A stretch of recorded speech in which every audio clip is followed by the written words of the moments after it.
বাংলাদেশের উত্তরাঞ্চলে দিনাজপুর জেলায় অবস্থিত কান্তজিউ মন্দির। এই মন্দিরটি নির্মাণ করা হয় 1818 শতকে রাজা প্রাণনাথের উদ্যোগে। তো আমরা সকাল সকাল রওনা দিয়েছি, এই তো আমরা গাড়িতে করে যাচ্ছি।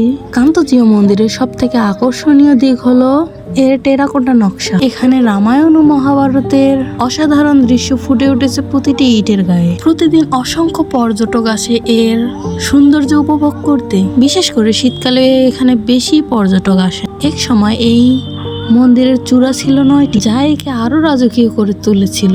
যদিও এখন আর সব চূড়া নেই, তবু এর সৌন্দর্যের কোনো কমতি নেই। কিছু জায়গা আছে যেখানে গেলে মনে হয় ইতিহাস কথা বলছে। দিনাজপুরের কান্তজিউ মন্দির ঠিক তেমনই একটি জায়গা। শত শত বছর আগের তৈরি মন্দির এখনো দাঁড়িয়েছে সময়ের সাক্ষী হয়ে। এই দেওয়ালের প্রতিটি নকশা যেন কথা বলে। ভালোবাসা, যুদ্ধ, ধর্ম সবকিছুই যেন মিশে আছে এই দেওয়ালে। কিন্তু সময়ের সাথে সাথে সবকিছুই এখন বদলে গেছে। তবু এই মন্দির আজও আমাদের গর্ব। বাংলাদেশের ঐতিহ্য ও ইতিহাস এক অনন্য নিদর্শন হচ্ছে কান্তজিউ মন্দির। একজন রাজা ছিলেন, তিনিই চেয়েছিলেন এরকম একটা মন্দির বানাতে, যা শত শত বছর পরেও মানুষ মনে রাখবে। মূলত সেই স্বপ্ন থেকেই তৈরি হয় কান্তজিউ মন্দির।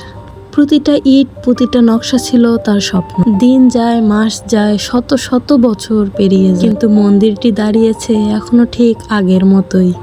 তুমি কি কখনো এমন জায়গায় গেছো যেখানে দাঁড়িয়ে মনে হয়েছে সময় এখনো থেমে আছে? আমরা জানি ইতিহাস কখনো মরে না, শুধু নীরবে দাঁড়িয়ে থাকে।